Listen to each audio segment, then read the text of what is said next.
ಮೇಲ್ಮರುವತ್ತೂರ ಆದಿಪರಾಶಕ್ತಿ ಆಧ್ಯಾತ್ಮಿಕ ಸಮಿತಿ, ಕರ್ನಾಟಕ ಮತ್ತು ಕೋಲಾರ ಜಿಲ್ಲೆ ಸಮಿತಿ ವತಿಯಿಂದ ಆಡಿಪುರಂ ಗಂಜಿ, ಮಡಿಕೆ ಮೆರವಣಿಗೆ ಉತ್ಸವ.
ಶಕ್ತಿ ಸುನಿಲ್ ಶೆಟ್ಟಿ ಉಪಾಧ್ಯಕ್ಷರು MSM ಕರ್ನಾಟಕ,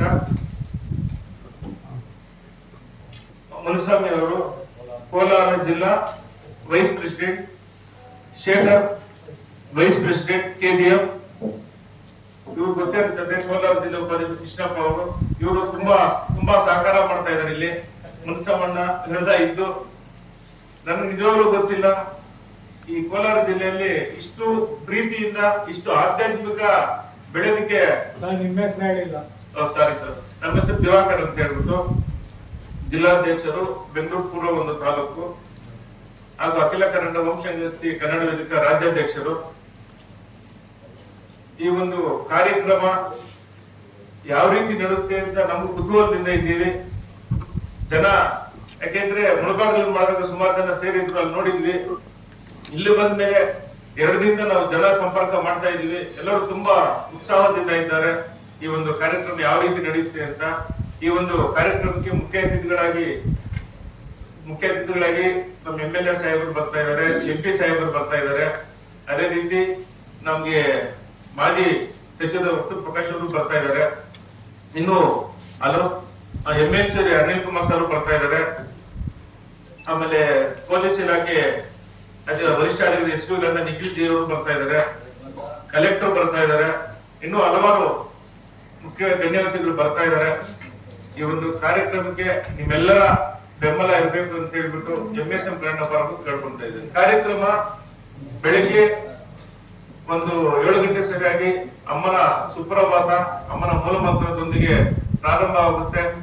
ಅಲ್ಲಿ ವಿಶೇಷ ಪೂಜೆ ಇರುತ್ತೆ. ಅಲ್ಲಿ ಗಂಜಿ ಮಡಿಕೆ ಇಟ್ಟಿರ್ತೀವಿ. ಆ ಗಂಜಿ ಮಡಿಕೆ ಬರೋ ಉದ್ದೇಶ ನಮ್ಮ ಗುರುಗಳು ನಮ್ಗೆ ಹೇಳ್ಕೊಟ್ಟಿರೋದು, ಬಡವರ ಹಸುವು ನೀಗ್ಲಿ, ಗಂಜಿ ಹೊರೋದ್ರಿಂದ ಬಡತನ ನಿರ್ಮೂಲನೆ ಆಗ್ಲಿ, ಯಾರು ಒಂದು ಹೊತ್ತಿಗೆ ಊಟ ಇದ್ದೀರಿ ಇದಾರೋ ಅವ್ರ ಊಟ ಸಿಗ್ಲಿ, ನಮ್ಮ ಗಂಜಲ್ ಸಿಗ್ಲಿ, ಅವರು ಆರೋಗ್ಯ ಇರ್ಲಿ ಅನ್ನೋ ಉದ್ದೇಶದಿಂದ ಈ ಒಂದು ಕಾರ್ಯಕ್ರಮ ಮಾಡ್ತಾ ಇರೋದು. ಅಲ್ಲಿಂದ 9 ಗಂಟೆಗೆ ನಮ್ಮ ಕಲೆಕ್ಟರ್ ಸಾಹೇಬರು ಬರ್ತಾ ಇದಾರಂತೆ ಅವ್ರ ಉದ್ಘಾಟನೆ ಮಾಡೋದಕ್ಕೆ. ಅಲ್ಲಿಂದ ಮೆರವಣಿಗೆ ಒಂದು 10 ಗಂಟೆಗೆ ಕೋಲಾರ ಬೀದಿಗಳಲ್ಲಿ ಮೆರವಣಿಗೆ ಮುಖಾಂತರ ಕಲಾಮೇಳದ ತಂಡದೊಂದಿಗೆ ಮತ್ತೆ ಅದೇ ಮೈದಾನಕ್ಕೆ ಸೇರ್ತದೆ.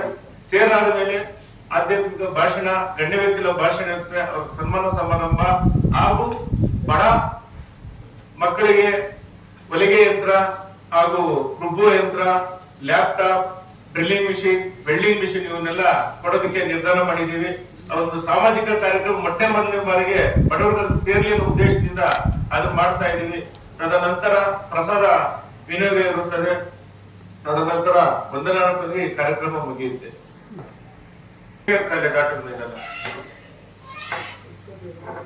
ನಾವು ಸುಮಾರು 18 ವರ್ಷಗಳಿಂದ ಸುಮಾರು ಜಾಗದಲ್ಲಿ ಮಾಡಿದೀವಿ. ಯಾಕೆ ಅಂತ ಹೇಳಿದ್ರೆ ನಾವು ಅಗೌರವ ಮಾಡೋ ಉದ್ದೇಶ ಇರಲಿಲ್ಲ. ಯಾಕೆಂದ್ರೆ ನಾನು ವರ್ತೂರು ಡಾಕ್ಟರ್ ರಾಜ್ಕುಮಾರ್ ಅಭಿಮಾನ ಸಂಘದ ಅಧ್ಯಕ್ಷ. ನನಗೂ ಪ್ರೀತಿ ಇದೆ, ಅಭಿಮಾನ ಇದೆ. ಕನ್ನಡ ನೆಲಜಲ ಬಗ್ಗೆ ನಮ್ಗೆ ಗೊತ್ತಿದೆ, ಅದ್ರ ಬಗ್ಗೆ ಏನು ಅಂತ ಸ್ನೇಹಿತರು ಕರೆದು ಮಾತಾಡ. 18 ಎಲ್ಲ ಕಡೆ ಆಗಿದ್ದು, ಹೊಸದಾಗಿ ಆಗ್ತಾ ಇರಲಿಲ್ಲ. ನಾವು 18 ವರ್ಷದಿಂದ ಹಾಕೊಂಡೇ ಬರ್ತಾ ಇದೀವಿ. ನಮ್ಮ ಮನದಟ್ಟಾಗಿಲ್ಲ ಅದು. ನಾವೇನು ಅಂತ ಹೇಳಿದ್ರೆ ಗುರುಗಳು ದೇಶಾದ್ಯಂತ ಎಲ್ಲಾ ಕಡೆ ಗುರು ಫೋಟೋ ಪೂಜೆ ಮಾಡ್ತಾರೆ. ಗುರು ಅಲ್ವಾ, ಗುರು ಕೆಳಗಡೆ ಇರ್ಬೋದು ನಾವು ಅನ್ಕೊಂಡಿದ್ವಿ. ಇಷ್ಟು ವರ್ಷ ಹಾಕೊಂಡ್ ಬಂದಿದ್ವಿ, ಹೊಸದಾಗಿ ನಾವು ಹಾಕಿಲ್ಲ. ಆವಾಗ್ಲೂ ಅದ್ ಹೇಳಿದ ತಕ್ಷಣ ನಮಗೂ ಇರ್ಬೋದ, ಇನ್ನೊಬ್ರು ಮನಸ್ಸು ನೋವು ಆಗಬಾರ್ದು ಅಂತೇಳಿ ಅಷ್ಟೊತ್ತಲ್ಲಿ ರಾತ್ರಿ 11 ಗಂಟೆಯಲ್ಲಿ ಪ್ರೆಸ್ಗೆ ಹೋಗಿ ಪ್ರಿಂಟ್ ಮಾಡಿಸಿ ಅದನ್ನೆಲ್ಲ ಚೇಂಜ್ ಮಾಡಿ ಬೇಕಾದ್ರೆ ಎಲ್ಲ ಪೋಸ್ಟ್ ಎಲ್ಲ ಆದ್ಮೇಲೆ ಎಲ್ಲ ಕ್ಲೋಸ್ ಮಾಡಿ ಯಾಕಂದ್ರೆ ಯಾರು ನೋವಿಸೋದು ಬೇಡ ಅಂತ. ಯಾಕಂದ್ರೆ ನಮ್ಗೆ ಎಲ್ಲಾರು ಬೇಕು. ಇದು ಶಾಂತಿ ಸ್ವಭಾವದಿಂದ ಮಾಡ್ತಾ ಇರೋದು. ಈ ಅಮ್ಮನ ಕೆಟ್ಟ ಹೆಸರು ಬರಬಾರ್ದು. ಅದನ್ನ ಹತ್ರ ನಾವು ಮಾತಾಡಿದ್ರು. ಮತ್ತೆ ಬೆಳಗ್ಗೆ ಸ್ವಿಚ್ ಆಫ್ ಮಾಡಿದ್ರು, ರಾತ್ರಿ ಮಾತಾಡಿದ ಹತ್ರ ಗೊತ್ತಿರೋ ಹುಡುಗರೆ ಯಾಕಪ್ಪ ಅಂದ್ರೆ ಇಲ್ಲಪ್ಪ ಇರೋವರೆಗೂ ಮಾಡ್ಕೊಂಡ್ ಬಂದಿದ್ವಿ. ನಿನ್ಗೇನಾದ್ರು ಯಾಕಂದ್ರೆ ಒಬ್ಬರು ನೋವಿಸೋ ಉದ್ದೇಶ ನಮ್ಗಿಲ್ಲ. ನಿಮ್ಗೇನಾದ್ರು ನೋವಾಗಿದ್ರೆ ಬೇಡಪ್ಪ ಅಂತೇಳಿ ನಾನು ವಿಡಿಯೋ ಮಾಡಿ ರಾತ್ರಿ ವಿಡಿಯೋನು ಕಳಿಸಿದೆ. ಅದನ್ನ ವಿಡಿಯೋನು ಮಾಡಿದೆ, ನಾನು ಫೇಸ್ಬುಕ್ ಅಲ್ಲಿ ವಿಡಿಯೋನು ಅಪ್ಲೋಡ್ ಮಾಡಿದ್ದೆ. ಇಲ್ಲಪ್ಪ ಖಂಡಿತ ಆತರ ಇಲ್ಲ. ರಾಷ್ಟ್ರ ಕುವೆಂಪು ಗೌರವ ಇದೆ, ರಾಜ್ಕುಮಾರ್ ಬಗ್ಗೆ ಗೌರವ ಇದೆ, ನಮ್ಮ ರಾಜ್ಯ ಬಗ್ಗೆ ನಮಗ್ ಗೌರವ ಇದೆ. ಅವ್ರು ಹೇಳಿದ್ರು ನೀವು ಅಲ್ಲಿ ಅವ್ರು ಮೊದಲೇ ಬರೀ 15 ವರ್ಷ ಹಿಂದೇನೆ ಅಲ್ಲಿ ಕನ್ನಡ ಬಾವುಟ ಆಡಿಸಿ, ಬೇಕಾದ್ರೆ ನಿಮ್ಗೆ ವಿಡಿಯೋ ಬೇಕಾದ್ರೆ ಕಳಿಸ್ತೀನಿ, ಕನ್ನಡ ಬಾವುಟ ಆಡಿಸಿ ಅಲ್ಲಿ ಕನ್ನಡ ಹಾಡು ಆಡಿಸಿದ್ವಿ. ಆರ್ಕೆಸ್ಟ್ರಾ ಮಾಡಿ ದೇವಸ್ಥಾನ ಮುಂದೆ ಆರ್ಕೆಸ್ಟ್ರಾ ಮಾಡಿ ಕನ್ನಡ ಹಾಡು ಆಡಿಸಿ ನಾವೇ ಕಲ್ತು. ನಮ್ ಈ ಸಂಸ್ಥೆ 15 ವರ್ಷ ಆಯ್ತು. ಫಸ್ಟ್ ವರ್ಷದಲ್ಲೇ ನಾವ್ ಅಲ್ಲೋಗಿ ಮಾಡಿದ್ವಿ. ನಮ್ಮ ಮೂಲ ಉದ್ದೇಶ ನಾವು ಕನ್ನಡಿಗರು ಇಲ್ಲೇನಂತ ಓಂ ಶಕ್ತಿ ಎಲ್ಲ ತಮಿಳು ಅನ್ಕೊಂತಾರೆ. ಎಲ್ಲ ಕನ್ನಡ ಬಾವುಟ ಆಗ್ಲಿ ಪಾಂಪ್ಲೆಟ್ಸ್ ಎಲ್ಲ ಕನ್ನಡದಲ್ಲೇ ಓಡಿಸೋದು. ಎಲ್ಲೂ ತಮಿಳು ನಾವು ಯೂಸ್ ಮಾಡಲ್ಲ. ಎಷ್ಟೋ ಜನ ಅವಾಗ ಕೇಳ್ತಾ ಇದ್ದೀನಿ ಇವಾಗ ಅಲ್ಲೂ ಮಾಡೋದು ಅಂತ. ಯಾಕೆ ಅಂತ ಹೇಳಿದ್ರೆ ಸುಮಾರು 4-5 ಲಕ್ಷ ಜನ ನಮ್ಮ ಕರ್ನಾಟಕದ ಮರವತ್ತಿರ್ಗ ಹೋಗೋದು. ಒಂದೇ ತಾಯಿ ಒಂದೇ ಕುಲ, ನಮ್ಮ ಸ್ಲೋಗನ್ ಇದು ಒಂದೇ ತಾಯಿ ಒಂದೇ ಕುಲ ಅಂತ. ನಾವೆಲ್ಲರೂ ಕನ್ನಡಿಗ ಇದೀರ ಅನ್ನೋಗೋಸ್ಕರನೇ. ಯಾಕಂದ್ರೆ ಕೆಲವರು ವಂಶಗಳ ತಮಿಳು ಖಂಡಿತ ಇಲ್ಲ. ಸುಮಾರು ಅಲ್ಲಿ ಇರೋದು ನಮ್ಮ ಕನ್ನಡಿಗರೇ ಜಾಸ್ತಿ, ಹೋಗೋದು ನಮ್ಮ ಕನ್ನಡಿಗರ ಜಾಸ್ತಿ. ಇದು ಕೋಲಾರ ಜಿಲ್ಲೆಯಲ್ಲೇ ಸುಮಾರು ಜನ ಬರ್ತಾರೆ. ಒಂದು ಯಾಕಂದ್ರೆ MLA ಬಸ್ಗಳೆಲ್ಲ ಕೊಟ್ಟು ನೀವು ನೋಡಿರ್ತೀರಿ, ಉಚಿತ ಬಸ್ಗಳೆಲ್ಲ ಕೊಟ್ಟು ಕಳಿಸಿದ್ದಾರೆ. ನಮ್ಮ ಕಡೆಯಿಂದ ತೊಂದರೆ ನಿಮ್ ಮುಖಾಂತರ ಅವ್ರನ್ನ ಕ್ಷಮೆ ಕೇಳ್ತೀನಿ. ನಮ್ಮ ಮೂಲ ಉದ್ದೇಶ ಅಷ್ಟೇ. ನಾವು ಗುರುಗಳು ಕಾಲ ಕೆಳಗಡೆ ಅವ್ರು ಹಾಕ್ಬೇಕು ಅನ್ನೋದೇನಿಲ್ಲ, ನಮ್ಮ ಉದ್ದೇಶ ಇರಲಿಲ್ಲ. ನಮ್ಗೆ ಇದು 15 ವರ್ಷ ಯಾರು ಹೇಳಿಲ್ಲ. ಆತ ಹೇಳಿದಕ್ಕೆ ನಮ್ಗೂ ಸಮಜಾಯ ಆಯ್ತು. ಖಂಡಿತ ನೆಕ್ಸ್ಟ್ ಆತರ ಮಾಡಕ್ ಹೋಗಲ್ಲ. ಖಂಡಿತ ಅವ್ರ ಮೇಲೇನೆ ಆಗ್ತೀವಿ. ಯಾಕೆಂದ್ರೆ ಗುರುಗಳ ವರ್ಷದ ಮಾಡ್ಕೋಬಹುದು ಯಾರು ಹೇಳಿಲ್ಲ. ಹೇಳಿದ ತಕ್ಷಣನೇ ವಿತಿನ್ 5 ನಿಮಿಷದಲ್ಲಿ ಪಾಪ ಇವ್ರ ಮಗನ ಕರ್ಕೊಂಡಕ್ಕೆ ನಮ್ಗೆ ಯಾರು ಗೊತ್ತಿಲ್ಲ, ಕರ್ಕೊಂಡೋಗಿ ಅಷ್ಟೊತ್ತಲ್ಲಿ ವಿತಿನ್ 1 hour ಅಲ್ಲಿ ಮಾಡಿಸಿಲ್ಲ, ಅದನ್ನೆಲ್ಲ ಕ್ಲೋಸ್ ಮಾಡಿಸಿದೀವಿ ಸರ್. ಇನ್ನೊಂದು ಬೇಕಾದ್ರೆ ಅದಿತ್ತು ಅವ್ರಿಗೆ ಎಲ್ಲಾರು ಅದನ್ನ ಕ್ಷಮೆ ಕೇಳ್ತೀವಿ. ನಮ್ಮ ಸಂಸ್ಥೆ ಅದನ್ನ ಕ್ಷಮೆ ಕೇಳ್ತೀವಿ. ಇಲ್ಲಿಂದ ಸುಮಾರು 482 ಜನ ಬಂದಿದ್ರು. ಆಗ ನಮಗೆ ಗೊತ್ತಾಯ್ತು, ಈ ಜಿಲ್ಲೆಯಲ್ಲಿ ಭಕ್ತಿ ಇದೆ ಅಂತ. ಬೆಂಗಳೂರನ್ನು ನಾವು ಮಾಡಿದ್ವಿ, ಈ ತರ ಭಕ್ತಿ ಬೆಂಗಳೂರನ್ನು ನಾವೆಲ್ಲೂ ನೋಡಿಲ್ಲ. ಅದಕ್ಕೆ ನಮ್ಗೆ ನಮ್ಮ ಕಾರ್ಯದರ್ಶಿಗಳಿಗೆ ಒಂದು ಉತ್ಸಾಹ ಬಂತು. ನಾವು ಕೋಲಾರ ಜಿಲ್ಲೆಯಲ್ಲಿ ಒಂದು ದೊಡ್ಡ ಕಾರ್ಯಕ್ರಮ ಮಾಡಬೇಕು ಅಂತ. ಅದರಿಂದ ಈ ಆಡಿಪುರ ಗಂಜಿ ಉತ್ಸವವನ್ನು ಇಲ್ಲಿ ಮಾಡಕ್ಕೆ ನಿರ್ಧಾರ ಮಾಡಿದ್ದೀವಿ.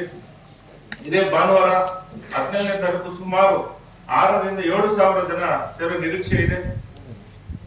ಈ ಒಂದು ಕಾರ್ಯಕ್ರಮ ಯಶಸ್ವಿಯಾಗಲು ನಿಮ್ಮ ಮಾಧ್ಯಮ ಮಿತ್ರರು, ಪತ್ರಕರ್ತರ ಮಿತ್ರರ ಸಹಾಯ ನಮ್ಗೆ ಬೇಕಾಗಿದೆ. ಈ ಸಮಯದಲ್ಲಿ ನಾನು ಇಷ್ಟಪಡ್ತೀನಿ.